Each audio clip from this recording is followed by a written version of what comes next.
सुप्रभात बच्चों, कैसे हैं आप सब। मैं आपके सामने आज आपके हिंदी व्याकरण के पाठ 3 संधि के भाग 4 के साथ उपस्थित हूँ। संधि के भाग 3 में हमने स्वर संधि के 4 भेद पढ़ लिए थे। दीर्घ संधि, गुण संधि, वृद्धि संधि और यण संधि। आज हम पढ़ेंगे अयादि संधि और थोड़ा व्यंजन संधि के बारे में। तो चलिए हम शुरू करते हैं अयादि संधि से। देखिए, अयादि संधि किसे कहते हैं। यदि ए अय ओ औ के बाद कोई भी असमान स्वर आए, मतलब ए के बाद ए ना होके कोई और स्वर हो, ओ के बाद ओ होके ओ ना होके और कोई भी स्वर हो, ठीक है। असमान, जैसे हमने यण संधि में पढ़ा था, ई उ री के बाद कोई भी असमान स्वर। तो अब देखिए, अयादि में री के बाद के स्वर आए हैं, ए अय ओ औ के बाद कोई भी असमान स्वर आए तो ए का अय, अय का आय, ओ का अव, औ का आव हो जाता है। क्या हो जाता है? ए का अय का आय, ओ का अव, औ का आव। ए में मात्रा बढ़ी तो अ में मात्रा बढ़ रही है, ये ध्यान रखिएगा। जो अय आय अब आव ये बना है, इसमें हलंत अवश्य रहेगा, तभी हम बाद में जब पूरा संधि को जोड़ते हैं तब वो हलंत का समझ आता है। तो चलिए इसके उदाहरण पढ़ लेते हैं। देखिए, पहला उदाहरण है ए का चे जमा अन, ठीक है। अब देखिए, च में ए है, एक मात्रा मतलब ए से एडी वाला, ठीक है। तो च जमा ए जमा अन, ठीक है। अन को हमने एक साथ क्यों लिखा? क्योंकि हमें सिर्फ ये देखना है कि असमान स्वर है कि नहीं, ठीक है। उसके साथ परिवर्तित होने से कोई मतलब नहीं है, इसलिए हमने वो एक साथ लिख लिया है। अब देखिए, ए के बाद अ है, असमान स्वर हो गया। ए के बाद ए नहीं है, कोई और स्वर है, अ है, इसलिए हमने ए का अय कर दिया, ठीक है। ए का अय। अब देखिए, आगे पीछे का हमने एज इट इज लिखा। उसके बाद इसको अब हम ऐड करेंगे तो कैसे करेंगे? च में अ को जोड़ देंगे तो च का हलंत हट जाएगा, ठीक है। य में आगे का अ जोड़ देंगे तो य का हलंत हट जाएगा, और न में न का आगे एज इट इज, तो क्या बन गया? चयन। ऐसे ही अगर हम करेंगे ने प्लस अन का क्या बनेगा? नयन, ठीक है। इसके बाद हम अय का एग्जाम्पल लेते हैं। अय से ऐनक, जिसमें 2 मात्राएं होती हैं। देखिए, ग जमा इका। अब देखिए, ग में अय है, 2 मात्राएं हैं, इसलिए मतलब बड़ा अय है, ठीक है। और अय के बाद असमान स्वर ई है, इसलिए हमने अय को आय में परिवर्तित कर दिया, ठीक है। अय को आय में परिवर्तित कर दिया। अब ग अय का आय हो गया, फिर ग में बड़ा आ जोड़ा तो गा, य में ये ई जोड़ा तो य में ई की मात्रा लगा दी गई, और का गायिका, ठीक है। अगर यहाँ होता ग जमा अक तो क्या बन जाता?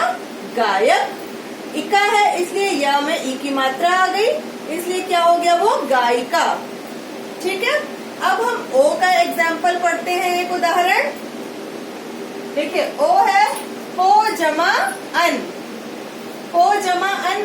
प में, यहाँ पे देखिए, प में ओ है तो हमने प से ओ अलग किया, और अन। अब ओ के बाद अ है, मतलब असमान स्वर है, इसलिए हमने ओ को अव लिख दिया। ओ का चेंज होके क्या बना? परिवर्तित होके अव। तो प जमा अव जमा अन। अब देखिए, प में ये अ जोड़ेंगे तो इसका हलंत हट जाएगा, व में ये अ जोड़ेंगे तो इसका हलंत हट जाएगा, और न एज इट इज लिख दिया तो क्या बन गया आपका? पवन, ठीक है। अब हम अ से औरत वाले मात्रा का देखेंगे। प जमा अक, प जमा अक। प में अ अलग हो रहा है तो हमने प जमा अ लिखा, अ के बाद ये अक एज इट इज उतार दिया। अब देखिए, अ के बाद अ है, मतलब असमान स्वर है, तो हमने अ को आव में परिवर्तित कर दिया, बाकी सेम एज इट इज लिखा है जैसा ऊपर है, बस अ को आव में बदल दिया है। अ को किस में बदला? आव में। अब हम इसको क्या बनाएंगे? जोड़ देंगे। प में आ जोड़ेंगे तो प में आ की मात्रा लग जाएगी पा। व में अ जोड़ेंगे व और क। पावक, पावक मीन्स अग्नि, आग। ठीक है, इस तरह से आपका यहाँ अयादि संधि समाप्त हो गया। अयादि संधि के साथ साथ आपके स्वर संधि पूरा उपभेद इसके क्लियर हो गया, मतलब स्वर संधि पूरी हो गई यहाँ। ठीक है, अब स्वर संधि के बाद क्या आती है आपकी? व्यंजन संधि। व्यंजन संधि किसे कहते हैं? व्यंजन के बाद स्वर या व्यंजन आने पर जो परिवर्तन होता है उसे हम व्यंजन संधि कहते हैं। क्या कहते हैं? व्यंजन संधि। स्वर के बाद स्वर या व्यंजन आने पर जो भी परिवर्तन होता है उसे हम व्यंजन संधि कहते हैं। ठीक है, अब व्यंजन संधि के कई नियम हैं। ठीक है, अब हम एक एक नियम पढ़ेंगे। अब ये देखिए, व्यंजन संधि के समझाने के लिए पहले मैंने यहाँ क्या लिखा है आपका? क से लेके पूरा व तक के वर्णमाला लिखी है आपकी। मतलब अब ये आपने पढ़ा है जब मैंने आपको वर्ण और वर्णमाला बताया था कि क वाली लाइन को हम क वर्ग कहते हैं, मतलब एक वर्ग। क वाला ये पूरा क वर्ग, ये च वर्ग, ये ट वर्ग, ये त वर्ग और ये प वर्ग। ठीक है, तो जब हम इसको समझाएंगे तो ये हो जाएगा वर्ग। ठीक है, अगर हम कह रहे हैं कि क वर्ग का ये पहला अक्षर है, ये दूसरा वर्ण है, ये तीसरा वर्ण है। पहला, दूसरा, तीसरा, चौथा और पांचवा, 5 वर्ण होते हैं। तो ये ध्यान रखेंगे कि अगर आपसे कहा जाए पहला वर्ण तीसरे में, मतलब पहला वर्ण तीसरे में मतलब ग, तीसरा क्या है? ग, चौथा क्या है? ह। ट का तीसरा वर्ण क्या है? ड। ठीक है, च का तीसरा वर्ण क्या है? ज। ठीक है, ये ध्यान रखेंगे जब नियम समझाए जाएंगे। और एक एक या दो दो नियम आपको समझाए जाएंगे तो बहुत ध्यान से समझिएगा। बाकी अपनी बुक से आप पढ़ेंगे बार बार, ये तभी आपके लिए लाभदायक सिद्ध होगा।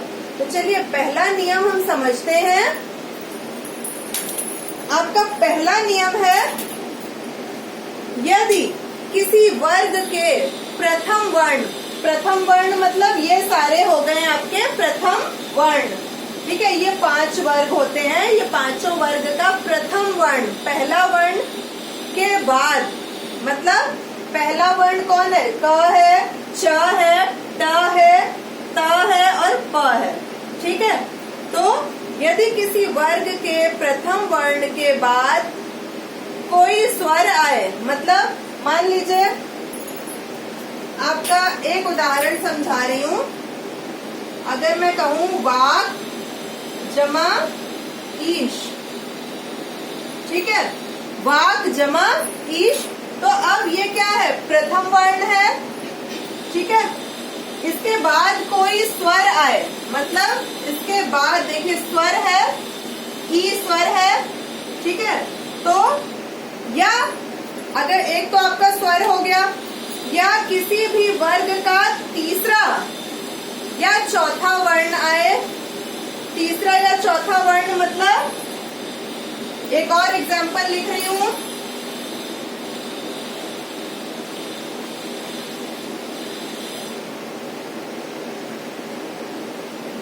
ये हो गया, ये देखिए प्रथम वर्ण है और ये तीसरा वर्ण है। ठीक है, या र ल व, या क्या है? य र ल व। ठीक है, तो क्या होगा इसका? क को य में परिवर्तित कर देंगे, च को ज में परिवर्तित कर देंगे, मीन्स बदल देंगे। ठीक है, और ट को ड में, त को द में और प को ब में, मतलब उसी वर्ग के तीसरे वर्ण में परिवर्तित कर देंगे। फिर से समझ लीजिए, यदि किसी वर्ग के पहले अक्षर के बाद, पहले वर्ण के बाद कोई स्वर आए या उसी वर्ग का तीसरा या चौथा वर्ण आए या य र ल व, इनमें से कोई भी एक चीज अगर होती है तो हम अब उसी वर्ग के तीसरे अक्षर में उसको हम बदल देंगे, तीसरे वर्ण में। देखिए मैंने यहाँ एग्जाम्पल लिखे थे 2। पहला मैंने लिखा वाक जमा ईश। अब देखिए यहाँ पे प्रथम वर्ण है, ये स्वर आ गया उसके बाद, तो हम क्या करेंगे, क का तीसरा वर्ण में बदल देंगे क को। क का तीसरा वर्ण क्या है, ग, हलंत तो लगा रहेगा, जमा ईश हम ऐसे ही लिख देंगे, ठीक है।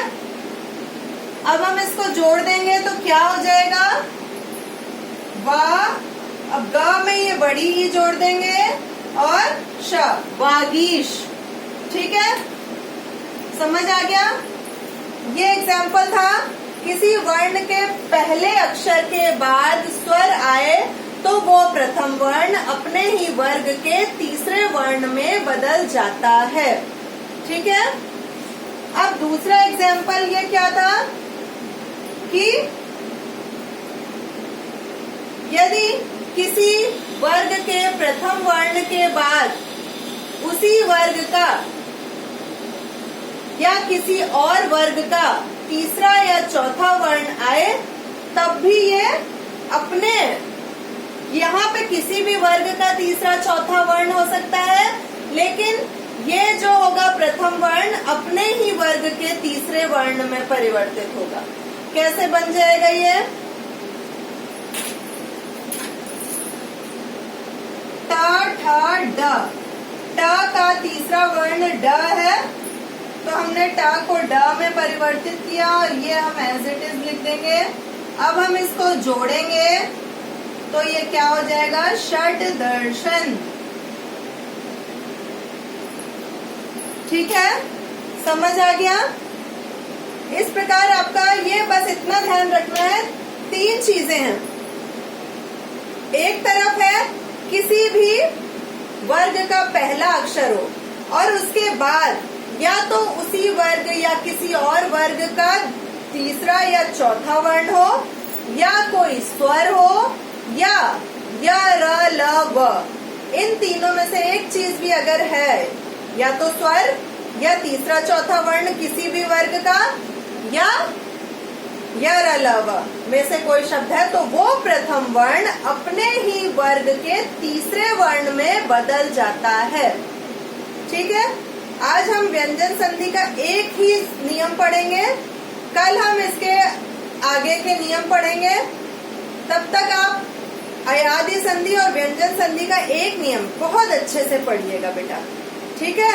उसके एग्जाम्पल आप देखिए, अपने आप आपको समझ आएगा जो मैंने यहाँ समझाया। तब तक के लिए अपना ध्यान रखें, घर पर रहें, सुरक्षित रहें। धन्यवाद।